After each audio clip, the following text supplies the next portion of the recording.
할렐루야. 이렇게 복된 기도회에 초청을 받고 방문해서 우리 존경하는 김석희 목사님 만나 뵙고 또 이 아침 시간 말씀을 통해서 함께 교제하게 된 것을 큰 기쁨과 영광으로 생각을 합니다. 저는 협성대학교에서 교수로 정년을 했고요. 지금은 한국 서번트 리더십 훈련이라고 하는 감리교 파송기관에서 사역하고 있는 유성준 목사입니다. 오늘 아침 시간 중고등학생들인가요? 이렇게 참 새벽에 일어나기도 바쁠 텐데 이렇게 와서 여러분 찬양하는 모습을 보고 큰 감동을 받았습니다. 우리 박수로 한번 축복하겠습니다.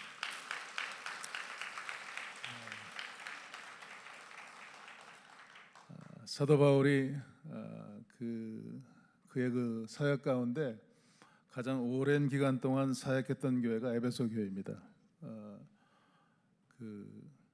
에베소에 가서 복음을 전하고 그곳에 드란노 소원을 세우고 오랜 기간 동안 사람들을 파송해서 소아시아 전 지역에 복음을 전하는 그런 교회가 됐었는데 에베소 1장에 보면 사도 바울이 내가 기도할 때마다 너희를 위해서 기도하는데 하나님이 지혜와 계시형을 너에게 주셔서 하나님을 더 잘 알고 우리가 어떻게 하나님을 알 수 있겠어요? 하나님 우리에게 지혜형으로 함께 하시고 계시형으로 함께 하셔야 하나님을 알 수가 있거든요. 그 중요한 것은 너희들의 마음의 눈, 영혼을 활짝 열어서 날마다 말씀을 통해서 계시하시는 그 하나님의 기업의 영광의 풍성함이 너에게 넘치기를 바란다 이렇게 축복했거든요. 여러분 이렇게 아침을 깨우면서 기도하는 게 보통 일이 아닙니다. 기도할 때마다 하나님 나에게 지혜형으로 함께해 주세요. 하나님 나에게 계시형으로 함께해 주셔서 그래서 하나님을 더 잘 알게 하시고 영혼을 활짝 열어서 매일매일 말씀을 통해서 계시하시는 그 기업의 영광의 풍성함이 우리 개인의 삶 가운데, 우리 가정 가운데, 우리의 사역 가운데 넘치도록 해달라고 기도할 수 있는 그런 귀한 교회 성도들이 다 되시기를 주님의 이름으로 축복합니다. 바울이 그 에베소 교회를 축복할 때 예수 그리스도를 통한 하늘에 속한 신령한 복이 너에게 임하기를 원한다. 그렇게 또 복을 빌었는데 여러분 이 아침 시간 우리가 새벽을 깨우면서 이렇게 나와서 간절히 기도하는 것 가장 중요한 것은 하늘에 속한 신령한 복을 받기 위해서 이 새벽에 나온 줄로 믿습니다. 오늘 이 아침 시간도 그 복이 넘쳐나시기를 축복합니다. 이 새벽에 나온 것 참 축하드리고요. 참 감동입니다. 이렇게 한국교회가 어려운데 이렇게 새벽을 깨우면서 기도하는 아름다운 교회가 있다고 하는 게 큰 축복이고 제가 당진에 그 오래전 그 기간입니다만 자주 올 기회가 있었어요. 근데 제가 저녁에 와서 그런지 어제 저녁에 와서 도착해서 보니까 뭐 천지가 개벽한 것처럼 도시가 이렇게 발전하고 아니 교회가 또 이렇게 젊어요. 참 너무 큰 축복입니다. 오늘 옆에 분들 한번 보시고 바울이 축복한 것처럼 우리 오늘 신령한 복을 받읍시다. 이렇게 서로 인사를 좀 나누시기 바랍니다. 오늘 옆에 보시고 인사 나누시기 바랍니다. 오늘 신령한 복을 받으시기 바랍니다. 제가 요 2주 정도 되는 기간 동안에 그 실천신학대학원에 그 종교사회학 전문하는 그 조성돈 교수님, 정재형 교수님 같이 만나서 얘기할 수 있는 시간이 있었습니다. 그런데 그 종교사회학 하시는 분들은 그 이렇게 어떤 데이터를 가지고 정확하게 한국교회 상황을 이렇게 진단하시는 그런 분들인데 그분들 얘기가 한국교회가 심각한 위기라는 거예요. 지금 그렇게 70년대, 80년대 교회가 부흥하고 했던 그런 시기를 넘어서 지금은 교회가 굉장히 어려운 시대고요. 우리 한국 인구 가운데 기독교인이 15% 정도 된다고 그래요. 그리고 불교가 오히려 16% 정도 되고 이단이 한 8% 되고 그리고 가나안 성도 여러분 들어보셨죠? 가나안 성도 기독교인이라고 얘기하는데 교회는 안 다니는 사람들이 29.5% 30% 가까이 되고요. 정재영 교수 얘기는 지금 16% 15% 되는 기독교인이 2050년이 되면 11.5%, 그러니까 12% 정도로 떨어진대요. 그러니까 교회가 그 지금 이 상태로 나가면 그 2050년에 가면 400만 미만으로 떨어지는 그런 시기라고 그래요. 근데 특별히 가장 큰 제가 젊은 사람들을 보면서 느낀 게 뭐냐면 가장 큰 교회 도전 가운데 하나는 젊은 사람들이 소위 그 사일런스 엑소더라스 해가지고 조용하게 교회를 빠져나가는 그런 시대에 우리가 그 봉착해 있는데 오늘 탑동교회를 와서 보니까 참 비록 좀 피곤해 보이시고 졸려 보이시긴 하지만 그래도 새벽을 깨우고 이렇게 젊은이들이 나와서 기도하는 모습을 보면서 정말 우리 이 탑동교회가 한국의 희망이다라고 하는 그런 생각을 갖게 되었습니다. 정말 새벽을 깨우면서 그 사도 바울이 빌립보서에 너희 안에 소원을 두고 행하게 하신 이가 하나님이시니 하나님이 기뻐하시는 소원을 분명히 이룬다고 말씀하셨는데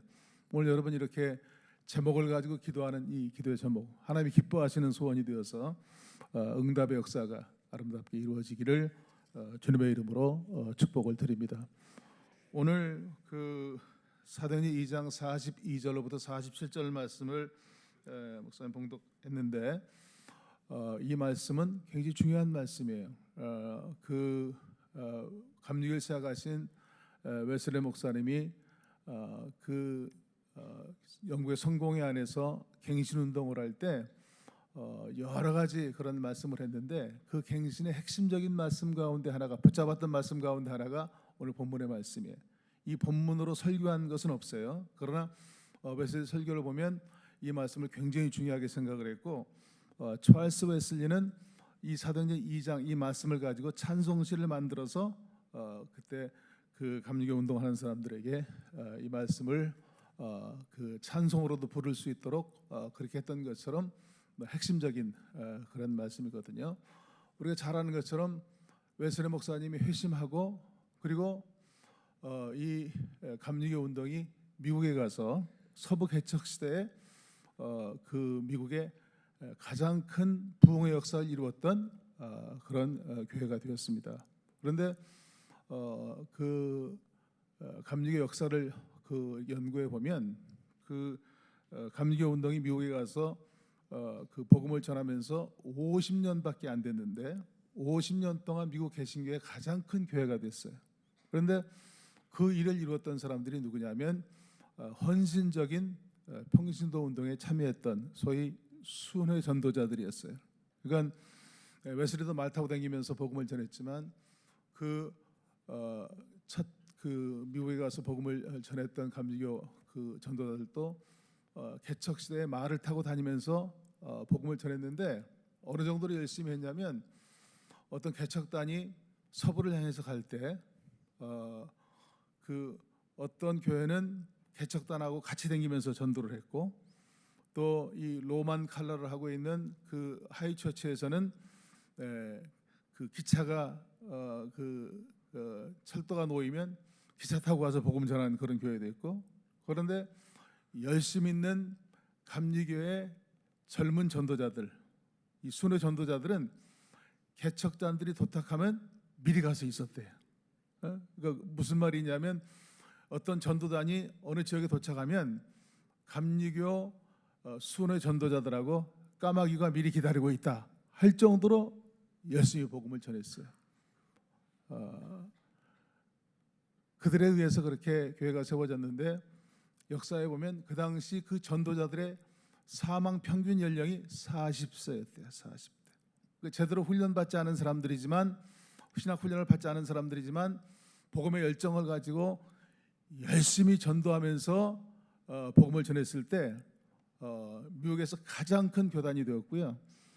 그들에 의해서 한국의 복음이 전해졌고 그리고 한국의 복음이 전해졌을 때 그 선교사들에 의해서 정말 열심히 복음을 전했는데 감리교는 가장 중요하게 생각하는 것이 뭐냐면 소위 실천적 경건이에요.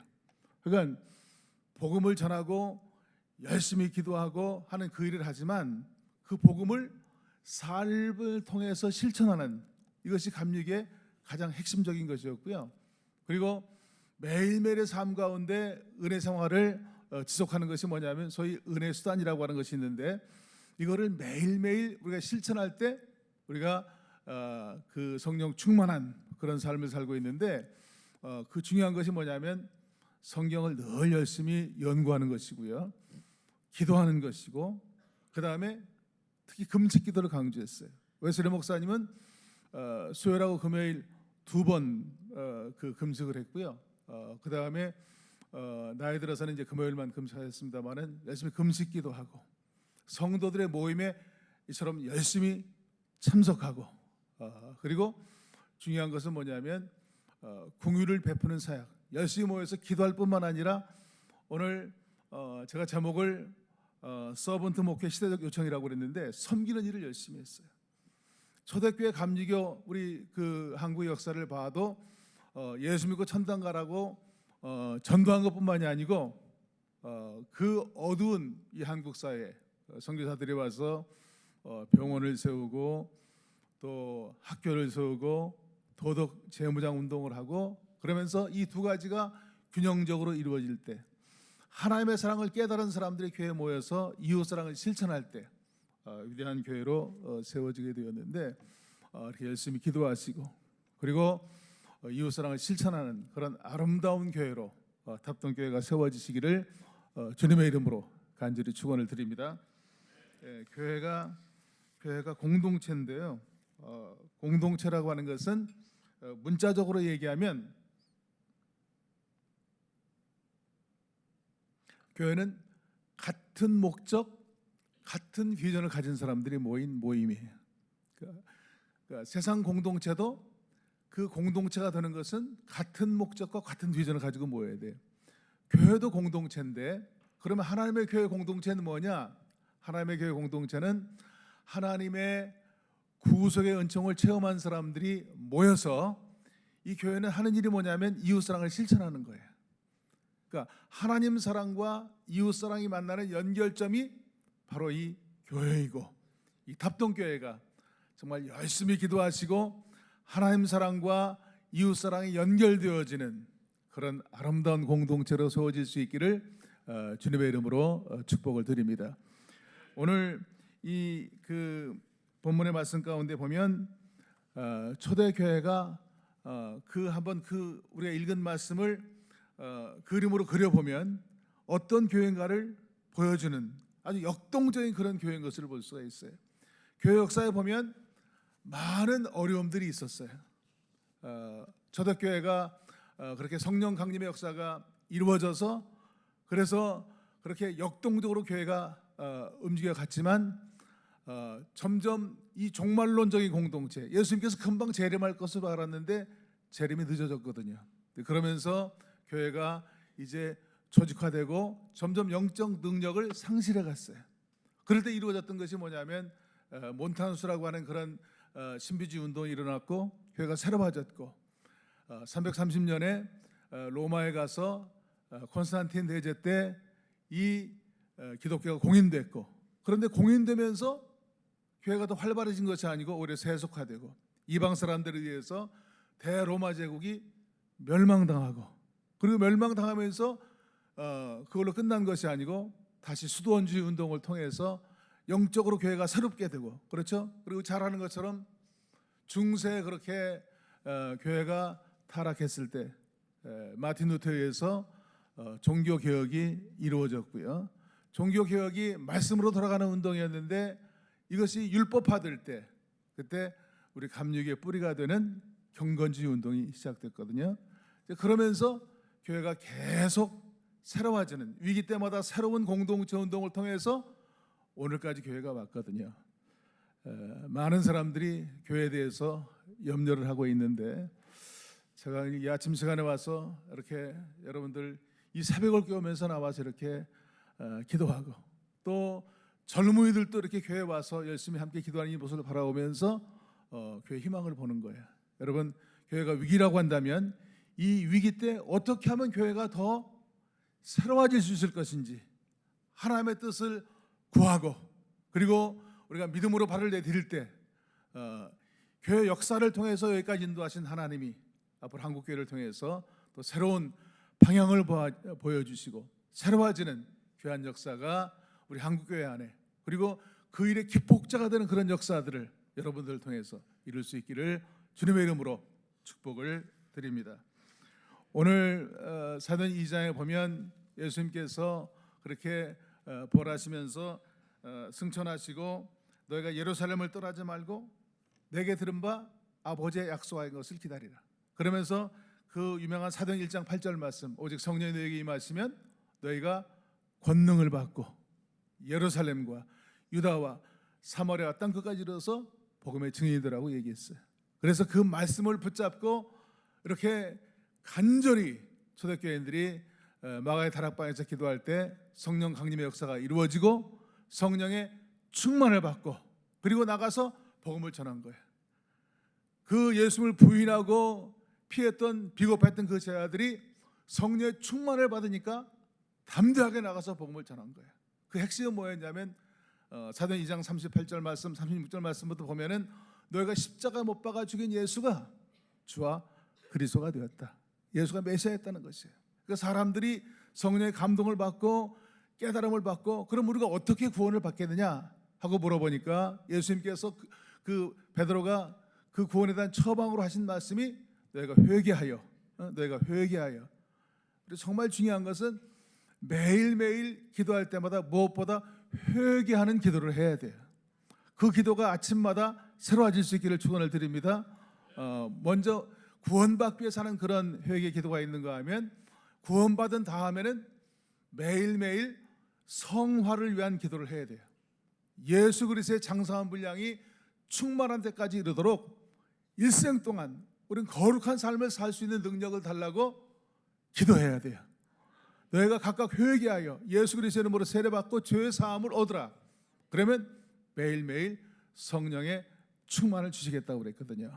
그래서 매일매일 기도함으로 말미암아 거룩함에 이르고 성령의 감동과 내주와 충만함을 받는 그런 교회요 성도들이 다 되시기를 주님의 이름으로 축복합니다. 신앙생활 가운데 첫 번째 단계는 회개하여 예수를 영접하여 구원받고 성령 받는 거예요. 요한 웨슬레 목사님도 그렇게 옥스퍼드 대학 나오고 선교사였지만 그가 모라베 사람들이 모이는 그 모임에서 간절히 기도할 때 그때 성령의 충만을 받는 회심의 역사를 이루었거든요. 여러분 간절히 바라기는 매일매일 회개하고 성령 받고 새로워지는 그런 교회 성도가 되시기를 주님의 이름으로 간절히 축원을 드립니다. 신앙생활의 첫 번째 단계는 회개하여 구원받고 성령 받는 것이고 두 번째 단계는 이제 신앙이 성장해야 돼요. 오늘 사도행 2장 42절 말씀 거기에 보니까 저희가 사도의 가르침을 받아 서로 교제하며 떡을 떼며 기도하기를 전혀 힘쓰니라 그랬어요. 그러니까 초대교회의 모습을 극명하게 보여주는 말씀이 오늘날 우리 교회들이 회복해야 될 그 말씀이 사도행 2장 42절 말씀이 저희가 사도의 가르침을 받아 서로 교제하며 떡을 떼며 기도하기를 전혀 힘쓰는 그런 교회였던 것을 볼 수가 있습니다. 초대교회는 무엇보다 먼저 사도의 가르침을 받는 교회였어요. 사도 바울의 그 목회를 보면 그 목회 철학의 핵심이 뭐냐면 에베소서 4장 11절 12절 말씀입니다. 에베소 4장 11절 12절 말씀 거기에 보면 은사에 대한 말씀 가운데 직임의 은사인데 바울은 이렇게 얘기합니다. 그가 어떤 사람은 사도로 또 어떤 사람은 선지자로 어떤 사람은 복음 전하는 자로 어떤 사람은 목사와 교사로 삼으셨으니 그러니까 은사 가운데 목사와 교사는 한 단어예요. 원어에 보면 목사는 가르치는 사람이에요. 그런데 그 직임이 하는 목적은 뭐냐면 에베소 4장 12절 말씀에 보니까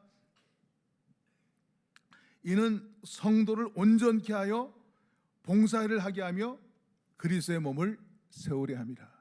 그러니까 사도 바울이 얘기하는 그 목회 철학의 핵심은 목사님은 잘 가르치는 자고 성도를 온전케 하는 사역을 하시는 분이에요. 그러니까 성도를 성도 되도록 훈련시키는 분이 목회자의 사명이에요. 그래서 성도를 온전케 하여 온전케 된 성도가 봉사일을 하고, 그 다음에 온전케 된 성도가 그리스도의 몸된 교회를 세우려 함이라. 그러니까 정말 중요한 건 그 신앙생활 가운데 온전케 되는 일이 가장 중요한 것을 믿으시기를 바랍니다. 그래서 오늘 그 서번트 목회 시대적 요청이라고 말씀을 드렸는데, 이 소위 그 서번트 목회에 있어서 핵심이 뭐냐면 먼저 목사님과 성도들이 비전을 공유하는 거예요. 그러니까 목사님이 이 교회를 위해서 비전을 제시하고 방향을 제시할 때 그 비전에 대해서 그 교우들이 같이 비전을 공유하는 일이에요. 그 다음에 그 비전을 깨달은 사람들이 이제 사역을 위임받아서 봉사를 하고, 그리고 그리스도의 몸된 교회를 세우는 그 일을 할 때 그 교회가 아름다운 교회로 세워질 수 있는 것이에요. 그래서 목사님은 열심히 여러분들을 온전케 해드리는 사역을 하고, 그 다음에 성도님들은 봉사를 하게 하고, 그리고 그리스도의 몸된 교회를 세우는 그런 일들이 이 탑동교회를 통해서 역동적으로 이루어질 수 있기를 축복을 드립니다. 그런데 핵심은 뭐냐면, 그러한 것의 핵심은 뭐냐면 먼저 성도의 가르침을 잘 받는 거예요. 성도의 가르침의 핵심은 뭐겠어요? 이 성경 말씀인 줄로 믿습니다. 하나님이 자기 자신을 계시하시는 가장 중요한 수단이 있다고 한다면 성경 말씀이죠. 그렇잖아요. 그래서 우리가 매일매일의 삶 가운데 물론 교회 나와서 말씀도 듣지만 개인적으로 성경을 읽고 또 그 말씀을 묵상하고 또 은혜스러운 말씀은 암송도 하고, 그래서 늘 말씀 가운데 거하는 삶을 살 때 사도 바울이 디모데에게 말씀과 기도로 너희가 거룩해진다, 말씀과 경건에 관한 교훈에 창념하라고 그랬어요. 그렇게 할 수 있는 교회 성도가 될 수 있기를 간절히 축원을 드립니다. 그전엔 교회가 모든 성도들의 그 신앙생활을 책임졌지만 코로나 이후에는요, 이제 개인적인 영적인 그런 체계화가 굉장히 중요한 시절이 됐어요. 그래서 그 집에서도 여러분들이 시간을 정하고 늘 성경을 읽고, 저희 가정 같은 경우는 코로나를 지나면서 하루에 부부가 앉아서 성경을 10장씩 통독했어요. 근데 성경을요 그냥 읽으면 좀 졸리기도 그러는데 부부가 한 장씩 돌아가면서 읽으니까 너무 성경 읽는 게 재미있더라고요. 그 성경을 읽으면서 말씀의 그 통찰력도 생기고 은혜가 되고, 또 함께 그 제목 가지고 기도하고 그러는데 하루에 10장 읽으면요 100일이면 성경을 한 번씩 읽어요. 근데 어떤 사람들은 여기 말고 평생 교회 다니는데도 성경 한 번도 안 읽고 교회 다니는 사람도 많아요. 여러분 늘 성경을 읽고, 물론 나와서 말씀을 듣습니다마는 연구하고 암송도 하고 늘 묵상하는 그런 교회 성도가 될 수 있기를 간절히 축원을 드립니다.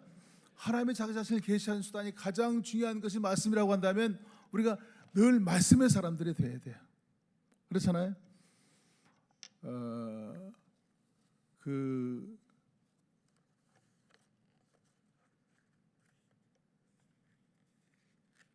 어떤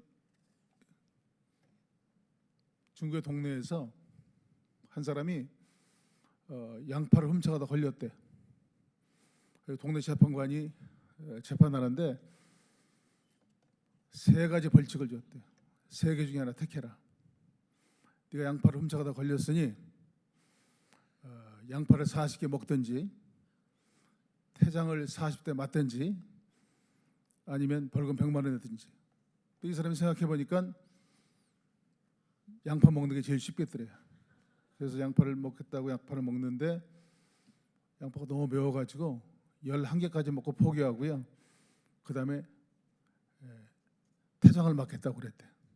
태장을 맞는데 너무 아파가지고 22대까지 맞고 포기하고 100만 원 벌금 냈대요. 우리가 교회를 열심히 다니는 것 감사한 일이죠. 그러나 정말 말씀에 계시하시는 그 진리대로 살면 복을 받을 텐데, 그렇잖아요. 너희는 먼저 그의 나라와 그의 의를 구하라. 그리하면 너희 필요한 모든 것을 다 해주겠다. 무엇을 먹을까, 무엇을 마실까, 무엇을 입을까 염려하지 말라. 이런 다 이방 사람들이 그렇게 하는 것이다. 믿는 사람들은 하나님의 나라와 의를 쫓아 살면 모든 걸 책임지고 인도하시겠다고 얘기하는데, 여러분, 우리가 말씀을 가까이 하지 않고 하나님 뜻을 깨달을 방법이 없잖아요. 그렇잖아요. 늘 말씀과 같이 하는 성도의 교회가 될 수 있기를 바랍니다. 많은 사람들이 신앙생활 하는 모습을 보면요, 말씀대로 살지 않기 때문에 어떤 사람은 양파 먹고, 또 어떤 사람은 태장 맞고, 그리고 벌금 내고, 그리고 주의 뜻대로 살겠다고 하는 사람들이 많아요. 여러분, 말씀과 늘 함께 하시는 교회요, 성도가 될 수 있기를 간절히 축원을 드립니다. 사도의 가르침을 받아 서로 떡을 떼며 교제하며, 떡을 떼며 교제한다고 하는 얘기는 초대교회는 늘 모이면은 성찬식을 했고 애찬식을 했어요. 이거는 다른 말로 표현하면 예배를 얘기합니다. 우리가 신령과 진정으로 예배 드린다고 얘기하는데, 하나님의 영이시니 예배하는 자가 신령과 진정으로 예배 드린다고 하는 말씀이 어떤 말씀이에요? 이 말은 뭐냐면, 하나님의 영적인 분이기 때문에 우리가 예배 드릴 때, 우리의 예배가 영적인 예배가 될 때, 그때 우리의 예배를 받으시고 응답하신다고 하는 말씀이에요. 우리의 예배가 육적인 예배나 혼적인 예배가 되면 하나님의 영이시기 때문에 우리 예배를 응답하실 수가 없어요. 물론 이렇게 교회에 나와서 앉아 계시는 것은 감사한 일이죠. 그러나 우리가 드리는 예배가 형식적인 예배나 인간적인 예배가 되면 되지 않고, 정말 우리 예배가 영적인 예배가 될 때, 영적으로 전능하신 하나님과 교통해서 우리의 드리는 기도를 주님께서 응답하시고 역사하시는 귀한 경륜을 체험할 수가 있는 줄로 믿습니다. 예배가 중요한 거예요. 사도의 가르침을 받아 서로 떡을 떼며 교제하며 전혀 기도에 힘쓰는 그런 교회, 초대교회는 열심히 기도하는 그런 교회였어요. 성도가 모이면은 그렇게 교제하는 그런 교회였어요. 여러분, 성도의 교제가 그렇게 중요한데, 성도의 교제의 핵심적인 것은 뭐냐면 소그룹이에요. 소그룹.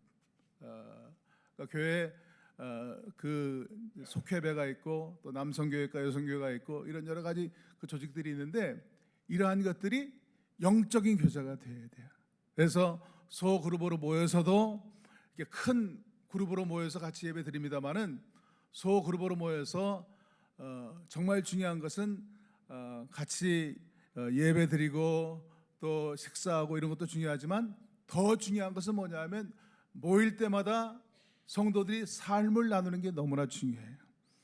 이 의학적으로도요, 그 로제토 이펙트라고 하는 말이 있는데, 로제토라고 하는 동네에서 같은 지역에서 온 사람들이 모여가지고 서로 삶을 나누고 그리고 서로 도우면서 그렇게 매일매일의 삶을 살았더니 그 동네의 질병률이 현저하게 떨어졌다는 거예요. 의학적으로 설명할 수 없는 그런 방법인데, 이러한 것들이 현실적으로 이루어진다고 하는 그런 의학계의 통계가 있어요. 로제토 사람들이 그렇게 같은 동네에 살면서 같은 지역 사람끼리 서로 돕고 살았더니 질병률이 떨어졌다. 이런 것처럼 우리가 교회에 나와서 함께 삶을 나누고 서로 돌봐주고 서로 서우면서 함께 사역할 때 건강해지고 행복해지고 축복받는 그런 역사들이 소그룹을 통해서, 귀한 교회를 통해서 이루어질 수 있기를 주님의 이름으로 간절히 축원을 드립니다. 초대교회는 그렇게 유무상통한 그런 공동체였어요. 유무상통한 공동체라고 하는 말은 뭐냐면, 정말 네 것 내 것이 없는 그러한 아름다운 역사가 이루어지는 그런 교회였다고 하는 말로 얘기할 수가 있어요. 여러분, 정말 중요한 것은 하나님은 중심을 보시는 하나님이세요. 그 사무엘이 사울 왕 이후에 이스라엘 민족의 왕을 세우려고 할 때 그 이새의 집에 갔어요. 이새의 집에 가서 장자 엘리압을 봤더니 생긴 것도 잘생기고 왕제로서 손색이 없어요. 그래서 그를 왕으로 기업으로 세우려고 했을 때 임했던 말씀이 어떤 말씀이에요? 사람은 외모를 보거니와 나 여호와는 중심을 보느니라.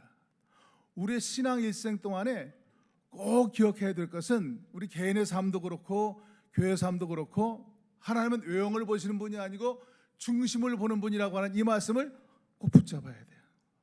제가 그 미국에서 23년간 이민 목회를 했거든요. 두 곳은 교회를 개척을 했고 한 곳은 교회가 이렇게 이제 갈라질 위기에 있는 그런 교회였는데 그 교회를 재개척하는 그런 사역을 했어요.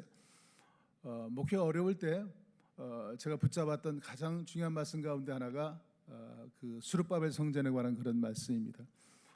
이스라엘 그 역사에 보면 첫 번 성전이 솔로몬 성전이잖아요. 우리가 잘 아는 성전이잖아요. 그런데 그 솔로몬 성전이 무너지고 이스라엘 민족이 바벨론으로 포로 잡혀가게 되었는데 그 포로민들이 그곳에서 정말 열심히 회개하고 그러면서 70년 만에 해방이 됐어요. 그리고 그 포로민들이 10시일간 정성을 모아가지고 지었던 성전이 수르바벨 성전이에요. 학개서 2장에 보면 거기에 수르바벨 성전 얘기가 나와요. 솔로몬 성전에 비해서 새로 지은 이 성전의 지대가 너무나 초라한 거예요. 그러니까 학개에게 말씀이 임하기를 너희 보기에 이 성전이 얼마나 초라하냐. 그런데 그 다음 임한 말씀이 뭐냐면 금도 내 것이고 은도 내 것이라. 그러니까 사람에게는 은금이 중요하지만 전능하신 하나님은 모든 걸 다 가지고 계시잖아요. 은금이 다 내 거라는 거예요. 그러면서 학개서 2장 9절 말씀 이렇게 나와요. 이 성전의 나중 영광이, 그러니까 지금 초라하게 보이는 이 수르바벨 성전의 영광이 이전 영광 솔로몬 성전의 영광보다 크리라. 나 여호와의 말이니라. 여러분, 우리가 신앙생활을 하면서 늘 기억해야 될 것은 하나님은 겉모양만 보시는 분이 아니시고 중심을 보는 하나님이다. 이 말씀을 꼭 붙잡으시기를 바랍니다. 그러니까 교회도 물론 외형이 중요해요. 건물도 중요하고 사람이 얼마나 많이 모이냐 이것도 중요하고 교회 재정도 중요해요. 그러나 정말 더 중요한 것은 그 교회 안에서 어떠한 일이 벌어지고 있느냐, 그 교회 성도들의 마음 가운데 어떠한 일이 벌어지고 있느냐, 이 일이 더 중요하거든요. 그렇잖아요. 이 교회가 정말 간절히 바라기는, 성도님들 한 분 한 분이 간절히 바라기는 하나님이 보시기에 합당한 중심을 보시는 하나님 앞에 아름답게 세워지는 그런 교회요, 성도님들이 다 되시기를 주님의 이름으로 간절히 축원을 드립니다. 오늘 이 초대교회는 오늘 사도행전 2장 47절 마지막 절 말씀이 가장 중요한 결론적인 말씀인데, 초대교회가 사람들에게 칭송을 받으니, 하나님을 찬미하며 사람들에게 칭송을 받으니 구원받은 사람의 숫자가 날마다 더하게 하였다. 이렇게 말씀하고 있어요. 초대교회가 하나님을 찬미하며, 물론 찬양을 잘한다고 하는 것은 그 찬양을 잘하는 그 찬양에 초점이 맞추는 것도 있습니다만은 영적인 분위기가 긍정적이라는 거예요. 여러분, 간절히 바라기는 이 교회가 정말 탑동교회가 하나님이 기뻐하시는 교회가 되기 위해서는 영적으로 긍정적인 교회가 될 수 있기를 간절히 축원을 드립니다.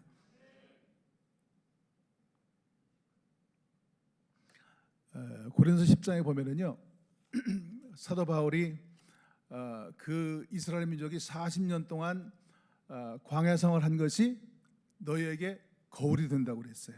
그러니까 우리 신앙 일생이 그 이스라엘 민족의 40년 동안 광야 생활인데, 그 광야 생활 가운데 핵심적인 것은 뭐였냐면 이스라엘 민족이 하나님 앞에 패역한 그런 죄를 지었어요.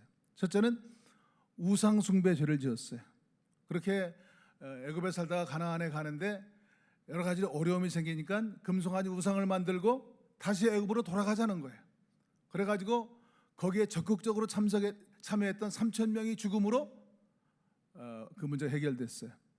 그리고 모압 지경에서 이제 간음 혼음 사건이 생겼어요. 4만 2천 명이 연병으로 즉사함으로 그 문제가 해결됐어요.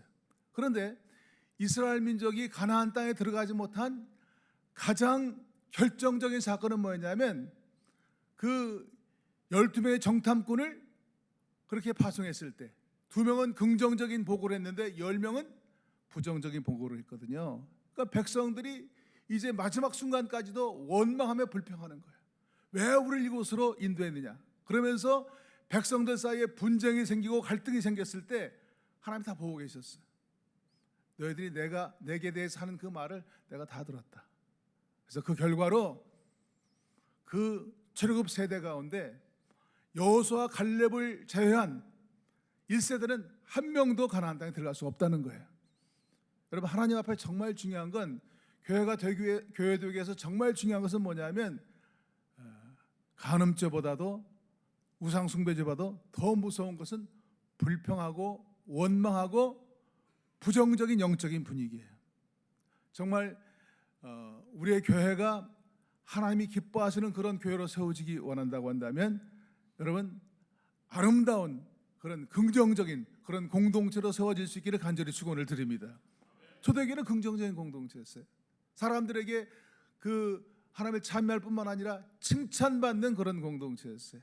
이 공동체가 칭찬받는 그런 공동체가 되는 것이 너무나 중요한 것이에요. 근데 그 핵심은 뭐냐면 초대교회는 아주 핵심이 영혼 구원에 있었어요.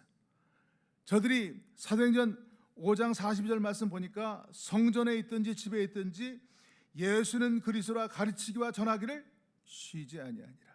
그러니까 예수가 그리스도라고 하는 것을 계속 배웠고 그리고 그것을 계속 증거하는 그런 공동체였어요. 우리가 전도할 때 정말 중요한 것은 예수가 그리스도라고 하는 것을 우리가 배운 그런 무슨 전도 폭발이나 뭐 브리지 에와나 이런 것들을 통해서 사역이나 이런 것들을 통해서 전도하는 그런 방법도 있고요. 좀 더 쉬운 방법은 내가 만난 예수를 간증하는 거예요. 예? 그리고 더 중요한 것은 내가 다니는 교회를 자랑하는 거예요. 내가 다니는 교회 담임 목사님을 자랑하는 거예요. 내가 다니는 교회 정말 잘 믿는 성도들을 자랑하는 거예요. 그럼 교회는 전도가 되고 부흥이 되는 것을 분명히 믿으시기를 바랍니다. 예? 누가 어느 교회를 나가고 싶은데 아유 우리 교회는 문제가 많은 교회라고 딴 데 얘기해보라고 이렇게 얘기하면 설득력이 없는 거예요. 예?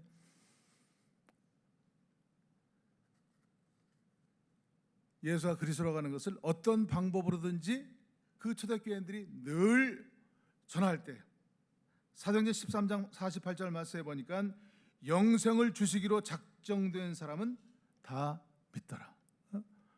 영생을 주시기로 작정된 사람들이 다 주 앞에 돌아오는 그런 놀라운 역사를 이루었던 것을 볼 수가 있어요. 초대교회는 그렇게 칭찬받는 그런 공동체였고 나가서 복음을 전할 때 전도라고 하는 것이 어떤 그 설교자가 좋은 설교를 해서 그 설교 듣기 위해서 나오는 그런 경우도 있습니다만은 정말 중요한 것은 교회에 대한 그런 좋은 평판 그리고 교인들에 대한 좋은 평판. 어떤 사람이 탑동교회를 나갔는데 그 사람이 전에 그런 사람이 아니었는데 인생이 변화되었다.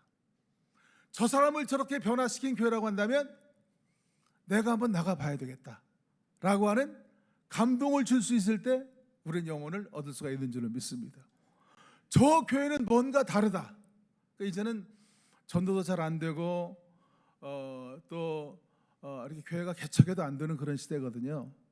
그렇기 때문에 오늘 서번트 목회 시대적 요청이라고 얘기하는 건 뭐냐면 이제 더 중요한 것은 뭐냐면 이 교회가 위치한 지역 사회와 연관되는 그런 일을 할 때 그때 교회는 새로워질 수가 있고 부흥할 수가 있는 것을 믿으시기를 바랍니다. 이 교회가 지역사회 연결점이 돼야 돼요. 말씀을 제가 마무리하려고 합니다만은 그 금년 3월 27일 날 토탈 케어, 그러니까 통합 돌봄법이라는 게 통과됐어요. 우리나라가 예산의 30%가 복지 예산이거든요, 지금. 그런데 앞으로는 우리나라가 복지도 잘하지만 복지보다 더 중요한 게 뭐냐면 돌봄이에요. 돌봄 국가로 전환되는 거예요. 노인 인구가 이제 1,000만이 넘는 초고령 사회가 되고 또 여러 가지 출산 문제라든지 또 그 장애 문제라든지 사회적인 돌봄이 필요한 그런 시대가 되었어요. 그래서 국가의 방향이 이제는 복지 국가에서 한국 사회가 돌봄 국가로 전환되는 그런 시대예요. 그렇기 때문에 교회가 이제는 교회 안에만 갇혀 있으면 안 되고요. 교회가 교회 담을 넘어서 세상을 향해 나가야 돼요. 그래서 우리 사회에 돌봄이 필요한가 무언가라고 하는 것을 잘 분석하고 주시하고, 그래서 교회가 그 지역을 위한 돌봄 센터로 세워져야 돼요. 탑동교회가 위치한 이 지역 사회를 잘 분석하고 우리가 이 지역을 위해 살 수 있는 일이 뭔지, 돌볼 일이 뭔지라고 하는 것을 잘 그렇게 여러분들이 기도하면서 잘 준비하고, 그래서 이 지역의 돌봄 센터로 이 교회가 세워질 수 있기를 주님의 이름으로 축복합니다. 그래서 지역 사람들에게 저 교회는 정말 교회다운 교회다, 저 교회는 한번 나가보고 싶은 교회다라고 하는 그런 감동을 줄 수 있을 때 탑동교회는 앞으로 더욱더 부흥하고 발전하는 그런 교회가 될 수 있는 줄로 그렇게 분명히 믿습니다. 그런데 정말 중요한 것은 우리가 다른 사람들에게 칭찬받기 위해서 정말 중요한 것은 뭐냐면 교인들이 신실하다고 하는 얘기를 들어야 돼요. 저 교회 다니는 교인들은 신실하다고 하는 칭찬을 들어야 돼요. 요셉이 그렇게 보디발의 집에 가서 노예살이할 때 그때 그 집에 가서 신실하게 최선을 다해서 그렇게 가정 총무로 일을 할 때 보디발의 아내가 유혹을 했어요. 젊은 청년이 요셉이 그 유혹에 넘어갈 수 있었어요. 그런데 요셉이 그 유혹을 물리칠 수 있었던 것은, 젊은 사람들에게 얼마나 유혹이 많아요.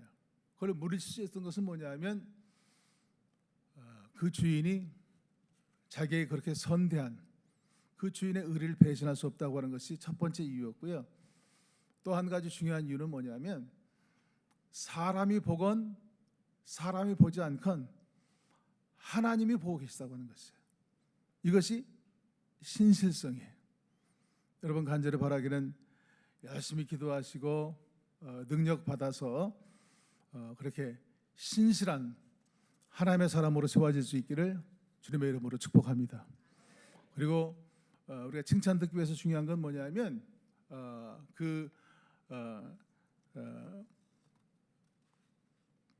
타자를 위해서 사는 거예요. 그러니까 내 중심적으로 사는 그런 삶에서 타자 중심으로 바뀔 때, 다른 말로 표현해서 인본주의적인 그런 삶에서 신본주의적인 삶으로 전환될 때, 그때 우리는 다른 사람들에게 칭찬을 받을 수가 있어요.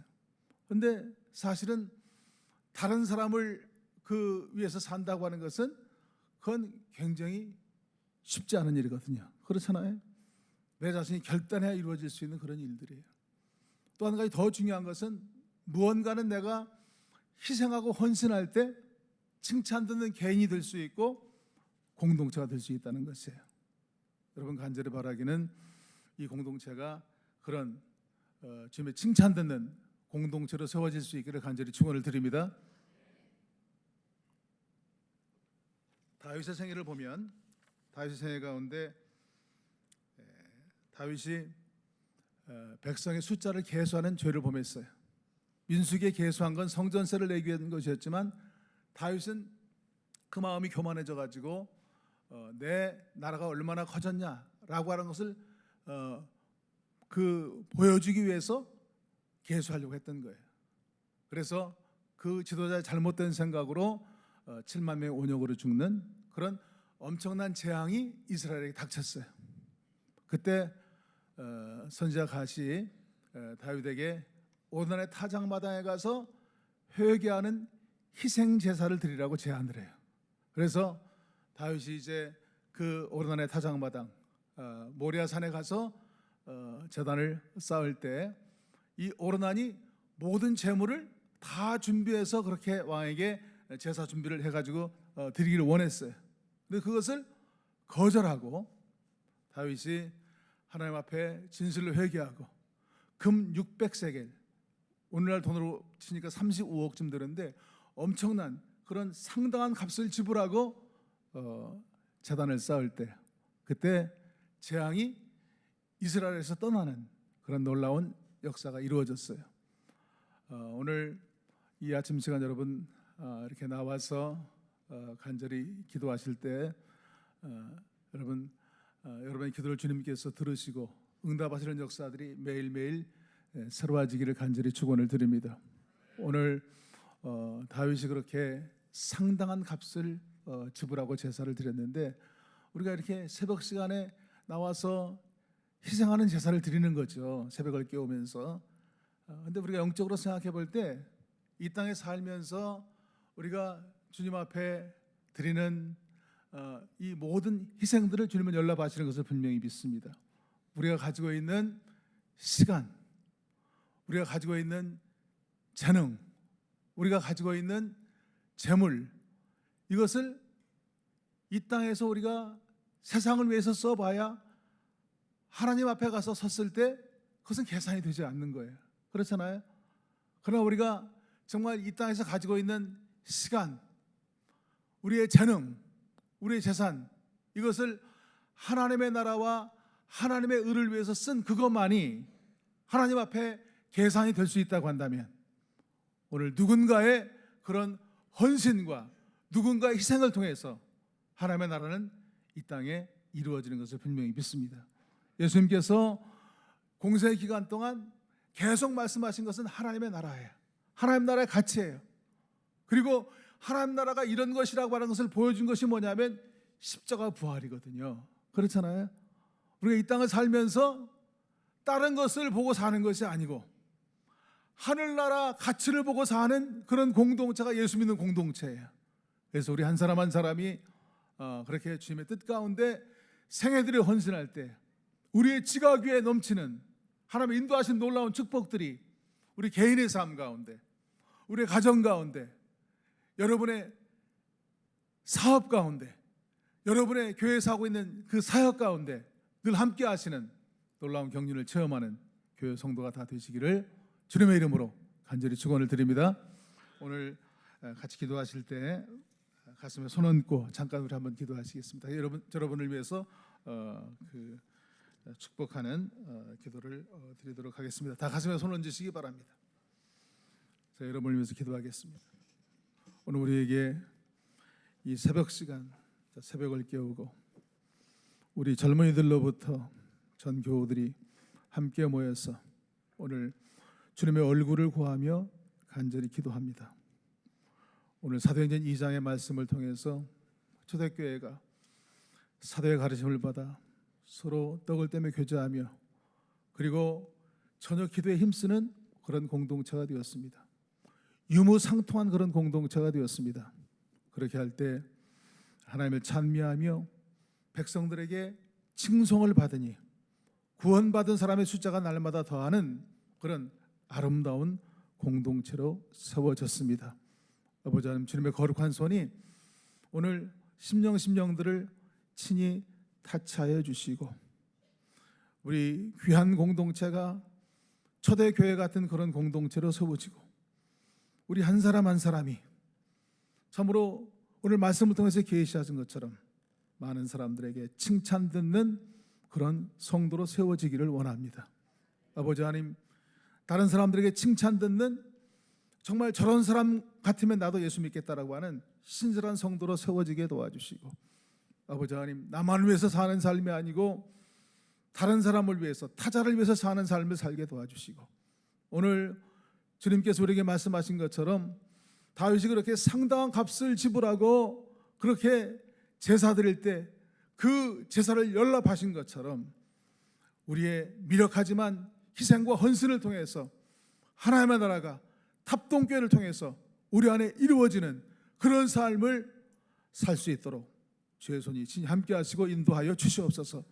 내 힘으로 할 수 없고 내 능력으로 할 수 없지만 주님께서 우리에게 능력 주실 때, 내게 능력 주시는 데 안에서 등치 못함이 없는 하나님의 거룩한 뜻을 이루어드리는 귀한 교회 성도들로 세워 주시옵소서. 오늘의 말씀의 제목처럼 아버지 하나님, 서번트 목회, 그런 시대적인 요청, 교회가 이제는 교회 안에 머무르는 것이 아니고 세상과 연결점이 되는 그런 교회가 될 수 있도록 주께서 우리에게 지혜와 계시의 능력으로 함께 하시고 하나님의 뜻을 이루어 드리는 더욱더 아름다운 교회로 답동교회가 세워질 수 있도록 축복하여 주시옵소서. 예수님의 이름으로 간절히 축복하며 기도하옵나이다. 아멘.